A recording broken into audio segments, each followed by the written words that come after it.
안녕하세요. 오늘은 변수에 대해서 한번 알아보려고 합니다. 일단 변수라는 거는 영어로 얘기하면 variable이라고 하고요.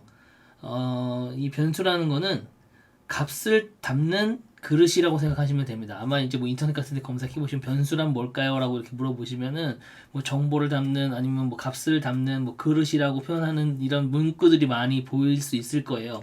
그런데 제가 프로그램을 공부 처음 했을 때 값을 담는 그릇? 요 문장 자체가 오히려 저를 더 헷갈리게 했었어요. 자, 그래서 이제 지금의 제가 조금 더 이렇게 설명하면 쉽지 않을까라는 부분이 있어서 제가 설명을 좀 드려보려고 해요. 일단 변수는 컴퓨터가 일단 변수 이런 걸 다 떠나서 자, 컴퓨터는 스스로 일단 숫자라든지 문자라든지 이런 걸 스스로 생성할 수 없어요. 얘는 자동으로 막 움직이는 애가 아니거든요. 다 사용자가 이렇게 직접 입력을 해줘야만 움직일 수 있단 말이에요. 그래서 스스로 문자나 숫자를 생성해서 쓸 수가 없는데, 그럼 사람이 이거를 직접 이제 1이다, 2다 지정을 해줘야 되는데, 그런 간단한 것들은 지정을 해줄 수가 있어요.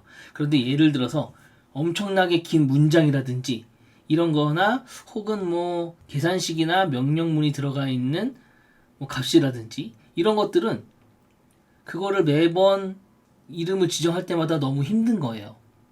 자, 그래서 그런 복잡하고 혹은 특정 값을 가지고 있는 이런 뭐 문자나 숫자들을 별명을 지어주는 거다라고 생각하시면 돼요. 한 예로 이런 겁니다. 특정한 막 문장이 있어요. 막 영어로 뭐 너 밥은 먹었니? 난 배고파. 너도 그럼 밥 먹을래? 뭐 이런 식으로 이제 긴 문장이 있다고 칩시다. 자, 그러면은 그 문장을 나는 앞으로 이걸 A라는 걸로 변수를 선언을 할게. 그럼 내가 A라고 얘기를 하면은 그 A라는 그릇 안에 그 정보를 담은 거거든요. 그래서 내가 프로그램한테 나 A 쓸게 라고 얘기를 하면 컴퓨터가 너 배고파? 밥 먹었니? 그럼 너도 밥 먹을래? 뭐 이런 식의 문장이 쓰겠구나 라고 컴퓨터는 그때부터 인식을 하는 거예요. 자, 이런 거를 바로 변수 선언이라고 하는 겁니다. 이 뭔 개소리야! 어렵나요? 어려우면 이것도 하다 보면은 금방 하실 수 있을 거고 충분히 이해가 또 되실 겁니다. 자, 그러면 이제 직접 우리가 변수를 한번 선언해 보도록 할게요. 자, 그럼 변수를 한번 선언해 볼까요? 자, 변수를 선언하는 방법은 var이라는 거를 먼저 씁니다. 자, 그리고 여기서 반드시 띄어쓰기를 한번 해주셔야 되고요. 그 다음에 a는 1이다 라고 이렇게 적어주는 겁니다. 자, 여기에서 그 var은 그냥 이건 외우셔야 됩니다. 이해하려고 하지 마시고 변수 선언할 때 쓰는 코드다 라고 생각하시면 돼요. 변수를 선언할 때는 무조건 요 var이라는 거를 써야 된다. 자, 그런 다음에 여기 a는 사용자 지정입니다. 사용자 지정이라고 한다면 내가 얘를 b라고 적어도 되고 c라도 적어도 되고 아니면 뭐 abc라고 적어도 되고 아니면 뭐 ddd, ccc, 뭐 zzz 이런 식으로 사용자가 마음대로 막 짓는 거예요. 이거는 내 마음대로 하는 거야. 이거는 내 마음대로. 이건 내 마음대로 하는 건데 저는 간단하게 a라고 한 거죠. 자, 그리고 여기 는은 이 좌항과 우항의 값은 뭐다? 같다라는 뜻이에요. 그래서 나는 a라고 호출을 해도 여기에는 숫자가 1이 들어가 있는 거랑 마찬가지죠. 내가 예를 들어서 여기다가 숫자를 막 이런 식으로 엄청나게 많은 숫자를 썼어요. 자, 이거를 근데 내가 매번 프로그램에서 쓸 때 이거를 불렀으면 너무 복잡해지잖아요. 자, 그러니까 얘를 요약해서 나는 앞으로 A라고 부를게 라고 하는 것과 마찬가지인 거예요. 제가 아까 전에 말씀드렸었죠. 문장을 한 어떤 별명을 지어줘서 그 별명으로 대신하는 거라고. 그러니까 얘가 이제 별명이 되는 거죠. 얘가 문장이 되는 거고. 그렇죠? 그래서 그 많은 정보의 값들을 여기 A라는 곳에다가 대입을 해주는 거예요. 이 좌항과 우항은 같다 라고 얘기를 해주는 거죠. 자, 그러면 이제 얘가 제대로 A라는 값이 이 숫자를 갖고 있는지에 대한 검증을 해봐야 되잖아요. 그렇죠?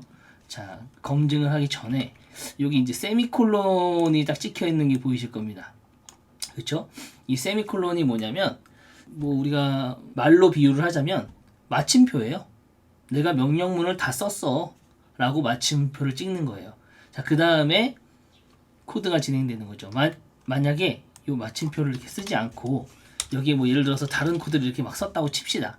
자, 그러면 우리는 분명히 여기서 엔터를 쳤지만 얘는 어떻게 인식을 해요? 여기 뒤에 붙은 줄 알아요.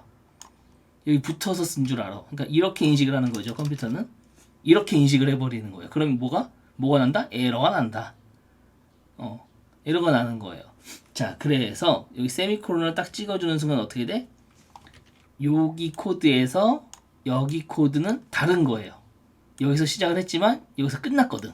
세미콜론에서. 그리고 여기에서는 다시 시작하는 거예요. 자, 그런데 이제 우리가 길게 쓰는 거는 너무 복잡하니까 어떻게? 여기서 그냥 엔터를 치는 것 뿐이에요. 네. 그건 이제 인식이 되셨죠? 자, 그러면 이제 다시 좀 전에 말씀드린 것처럼 검증을 해봐야 되겠죠? 검증을 할 때는 그래도 이제 뭔가 화면에 뭐가 딱 나와야 검증된 것처럼 보이니까 한번 얼렛이라는 걸 한번 해보겠습니다. 얼렛. 이거는 명령문 중에 하나예요. 그 자바스크립트에서는 BOM과 DOM이 있는데 물론 뭐 이것도 잘 모르셔도 되지만 어쨌든 이 얼렛이라는 거는 BOM에 속합니다. 이건 또 자세하게 설명드릴 날이 있을 거예요. 자, 그런 다음에 여기에다가 A라고 한번 입력을 해보자 이거죠. 자, 그런 다음에 한번 실행을 해볼게요. 자, 실행을 한번 해보겠습니다. 자, 다시 한번 실행을 해볼게요. 새로 고침을 눌렀습니다. 뿅. 자, 그럼 어떻게 돼? 요게 메시지가 쫙 뜨죠. 그리고 확인을 누르면 됩니다. 자, 요 얼렛이라는 게 아까처럼 이렇게 경고창을 딱 띄워주는 그런 역할을 하는 녀석이에요. 이해되셨죠? 자, 그러면 다시 바 A는 이번에는 그냥 숫자 5다 라고 가정을 한번 해보죠. 자, 그런 다음에 똑같이 얼렛이라는 명령을 써서 A를 출력을 해라 라고 이렇게 명령을 주는 거죠. 자, 그런 다음 한번 실행을 해볼게요. 자, 그러면 첫 번째 얼렛이 떠요. 왜냐면 우리가 변수 하나 선언한 다음에 그 다음에 얼렛 나와라 라고 쓰고 그 다음에 또 변수 선언하고 또 얼렛 나와라 이렇게 두 가지를 썼었거든요. 그쵸? 그러니까 첫 번째 얼렛이 뜨는 거고 확인을 누르면 어떻게 돼? 두 번째 얼렛이 뜨는 거죠. 그랬을 때 A의 변수 값은 5로 바뀌어 있죠. 자, 여기에서 이제 우리가 알아둬야 될 게 변수에는 생성과 대입이 있어요. 생성은 요게 변수를 생성을 한 거예요. 그리고 이것도 마찬가지로 생성을 한 거죠. 그런데 요 A라는 녀석은 이미 처음에 생성이 돼 있었잖아요. 그러면 새로 생성을 하게 되면은 본질적으로 아예 얘는 바뀌어요. 이 값으로 완전히 바뀌고 그 다음에 이렇게 쓰는 거를 저는 별로 권장하지 않아요. 한번 선언을 했으면 얘는 만약에 이 값을 내가 바꾸고 싶다. 그러면 생성이 아니라 대입을 해줘야 돼요. 자, 그럼 대입을 어떻게 해주느냐? 그냥 이 발을 지우면 돼요. 자, 요거는 생성이 되는 거고요. 자, 요거는 대입이 되는 거예요. 악필이라 좀 이해를 해주세요. 마우스로 하니까 힘드네요. 예, 그래서 생성이 되는 거고 요거는 대입이 되는 겁니다. 이해를 하시면 됩니다. 그래서 생성은 새로 만드는 거고 요 대입은 이미 생성되어 있는 요 A라는 값에다가 숫자 5라는 애를 다시 한번 넣어주는 거예요. 아까 생성하는 것도 다시 생성해 주는 거긴 하지만 그 방법은 권장하지 않아요. 제가 그거는 뭐 특이한 사항일 때나 쓰지. 근데 제가 코드를 짜봤을 때 그런 적이 별로 없었던 것 같기는 해요. 여튼간에 별로 권장하지 않으니까 이렇게 대입하는 형태로 쓰시면 좋을 것 같습니다. 자, 그 다음에 우리가 이제 알아봐야 될 거는 이 변수에다가 혹시 나는 글자를 넣을 수 없을까? 라는 의구심이 들잖아요. 자, 그럼 글자를 넣을 때는 어떻게 해야 되느냐? 이렇게 양쪽으로 따옴표를 넣어주는 겁니다. 그럼 이거는 문장을 쓸 수 있어요. 안녕하세요. 자, 그 다음에 A 변수를 한번 다시 바꿔서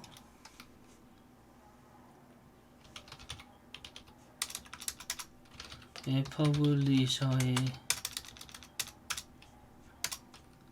웹 개발자가 되신 걸 축하드려요. 이런 식으로 적어 볼게요. 자, 그런 다음에 한번 실행을 해볼게요. 자, 그러면 안녕하세요. 이렇게 제대로 뜨죠? 안녕하세요. 라고 뜨고, 그 다음에 또 확인을 누르면 웹 개발자 되신 거를 축하드려요. 라고 이렇게 메시지가 뜨죠. 자, 이렇게 하면 되는 겁니다. 뭐 어려운 거 없죠? 자, 다음에는 변수에다가 다른 걸 한번 넣어보도록 하겠습니다. 이 변수는 다른 이름으로 만들어도 돼요. 다른 이름으로 또 새로 만들어 보죠. 뭐 BBQ라고 한번 해볼까요? 예, BBQ라는 이름을 넣어도 되죠. 자, 그런 다음에 여기다가 결과를 한번 입력을 해볼게요. 여기다가 나는 10 더하기 10을 했어요. 10 더하기 10. 자, 그런 다음에 여기에는 25를 대입을 했습니다. 자, 그런 다음에 처음에 10 더하기 10을 출력해라 라는 거를 여기 출력을 해주고, 자, 그 다음에 내가 25를 출력을 해줘라 라는 거는 조금 다르게 할게요. 어떻게 하느냐, A 플러스 BBQ라고 하는 거죠. 자, 그럼 어떻게 돼? 여기에 있는 A의 결과값을 여기 BBQ라는 애랑 같이 더해서 출력을 해줘라 라는 뜻입니다. 자, 한번 해볼게요. 자, 그러면 처음에 20이 나오죠. 왜냐면 10 더하기 10이었으니까. 자, 그런 다음에 출력을 하면 어떻게 됩니까? 45가 나오죠. 그렇죠? 우리가 처음에 10 더하기 10을 출력하라고 했고, 그 다음에 25를 대입을 해줬는데, 이건 BBQ죠. BBQ고 얘는 A라는 변수였죠.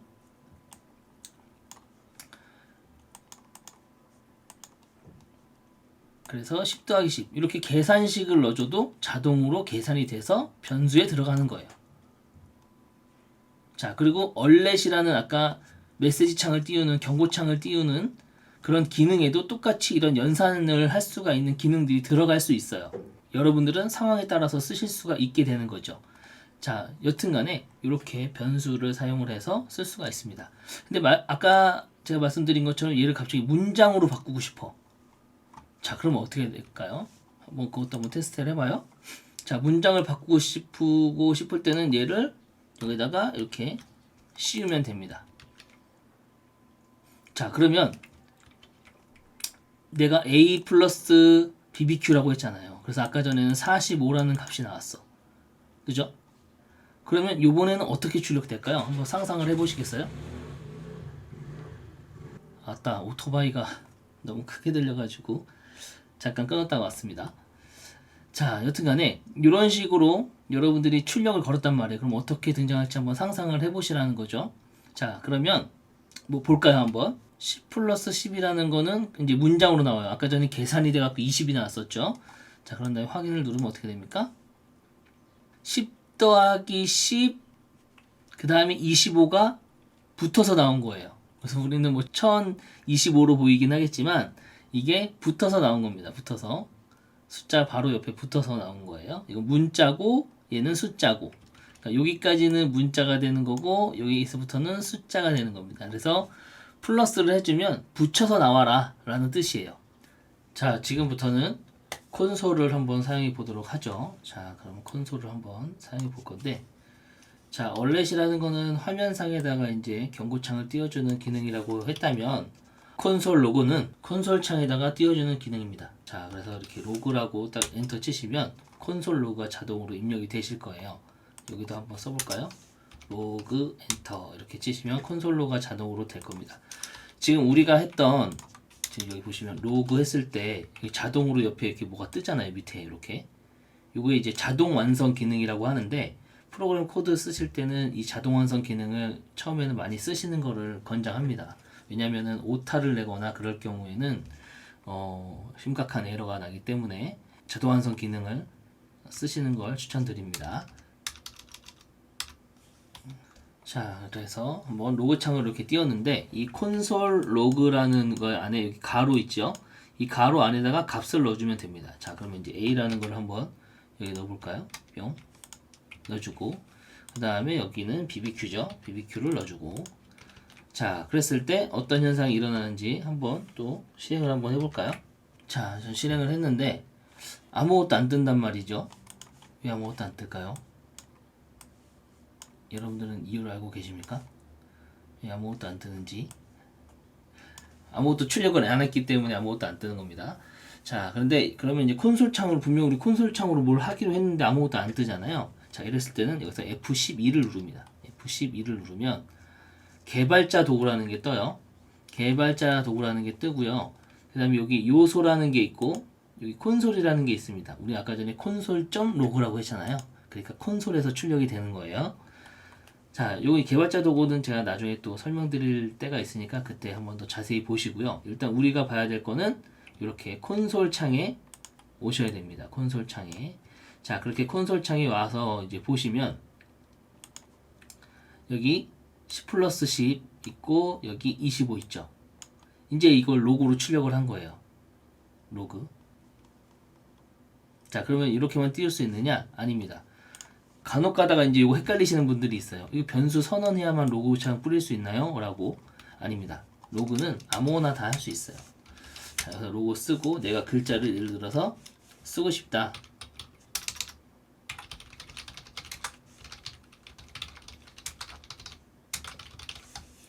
자, 이런 식으로 제가 로고 창을 이렇게 쓰잖아요. 자, 그럼 한번 다시 가서 볼까요? 새로 고침을 하면 여기 안녕하세요. 퍼블리셔 과정입니다. 아, 또 뜨죠. 이런 식으로 되는 겁니다. 자, 그리고 제가 이번에는 일부러 한번 에러를 내볼게요. 자, 일단은 HTML에서 하나 한번 써볼게요. dd라는 걸 한번 이렇게 써보고 이 로고 에러 자바스크립트에서 일부러 아무 글자나 이렇게 한번 써보겠습니다. 얘는 지금 에러를 발생시킬 거예요. 왜냐면 프로그램 문법에 맞지 않게 사용했기 때문이죠. 자, 그리고 여기에서도 아무렇게나 막 이렇게 써보는 거죠. 이것도 지금 우리는 태그 규칙에 안 맞게 지금 막 쓴 거지만 한번 출력을 같이 해보겠다 이거죠. 자, 한번 실행을 해보겠습니다. 자, HTML에서는 우리가 막 쓴 코드도 다 인식을 해요. 되게 뭐라 그래, 배포가 커. 너 틀렸어? 뭐 틀렸어도 내가 출력은 해줄게. 뭐 이런 식으로 에러 개념이 아니라 그냥 잘못됐지만 그냥 너 출력시켜 줄게라는 개념으로 갑니다. 자, HTML은 그렇게 다 출력이 돼요. 그런데 자바스크립트는 하나의 오타도 인정해주지 않아요. 자, 보시면 알겠지만 10 플러스 10까지는 나와요. 10 플러스 10까지는 나왔는데 그 밑에 에러가 빠바박 떴죠. 자, 여기서 이제 에러가 난 거죠. 자, 그럼 코드를 다시 살펴보면 왜 10 플러스 10까지 나왔느냐? 프로그램은 무조건 자바스크립트가 됐건 뭐가 됐건 위에서부터 코드는 이렇게 아래로 방향으로 읽어 나가기 시작하거든요. 자, 그래서 얘네들을 쭉 읽어 내려가다가 여기서까지는 오케이 문법에 맞아. 근데 갑자기 여기서 에러가 뿅 났죠. 너 이거 뭔 말이요? 이렇게 된 거죠. 그러니까 이 밑에는 너 에러 빡, 프로그램은 난 널 인정할 수 없어 라고 이제 해버리는 거죠. 그리고 나서부터 그 밑에 거는 아예 그냥 이래버리지도 않아요. 나 손 뗐어 이렇게 되는 거죠. 자, 그래서 이 자바스크립트를 사용하실 때는 HTML에서 뭐 이렇게 사용했던 것처럼 느슨하지가 않아요. 이런 규칙을 정확하게 지켜주셔야 됩니다. 자, 그러면은 다시 한번 콘솔 창으로 한번 가볼게요. 자, 그러면 여기서 에러가 났다라는 게 뜨죠. 자, 그러면 여기 코드 오른쪽으로 쭉 가보시면 44.4 뭐 이렇게 적혀 있잖아요. 그럼 이게 어디서 에러가 났는지를 표시해 주는 거예요. 자, 이거 한번 클릭을 해볼게요. 자, 그러면 얘는 여기에서 에러가 났다라고 표시가 되는데 이상하네. 여기를 표시를 해줘야 되는데 그죠? 44에서 에러가 났다고 하지. 여튼 지금 여기서 에러가 났다고 하여튼 뭐 금방에 가서 표시는 해주네요. 예, 어쨌든 여기서 에러가 나왔다라는 거를 표시를 해줍니다. 표시를 해주고 특정한 위치를 이렇게 찾아가게 만들어 줘요. 자, 그러면 여러분들이 그 위치에 가서 에러를 수정을 하시면 되는 거예요. 여기에 디버거에 지금 다 나오죠. 코드도 이해되셨죠? 자, 그러면 그 에러 난 부분을 뭐 이렇게 지운다든지 아니면 주석 처리를 해버려도 되죠. 자, 그런 다음에 다시 실행을 해버리면 콘솔 창에 가면 정상적으로 출력이 되죠. 그리고 이건 이제 여기서 빨간색이 나오면 무조건 다 수정을 하셔야 되는 거고요. 이렇게 노란색이 나오는 거는 경고거든요. 경고는 그냥 조금 문제 있는 것처럼 보이는데 라고 생각을 하는 거기 때문에 크게 신경 쓰지 마시고 그냥 진행하셔도 되는 겁니다. 빨간색이 생겼다. 그거는 무조건 고치셔야 됩니다. 그러면 프로그램이 아까처럼 작동하지 않아요. 일부 작동하거나 아니면 아예 작동하지 않거나 그렇습니다. 자, 그렇게 알고 계시면 됩니다. 자, 그러면 이제 콘솔까지 사용하는 방법을 우리가 이제 알아봤고요. 자, 다음 시간에도 변수를 이어서 해볼 건데요. 조금 더 변수를 재미있게, 그리고 위에는 HTML과 같이 연동해서 쓸 수 있는 DOM에 속하는 그 변수 선언 방식에 대해서 알아보도록 하겠습니다. 자, 그러면 수고하셨고 다음 시간에 뵙도록 하겠습니다. 감사합니다.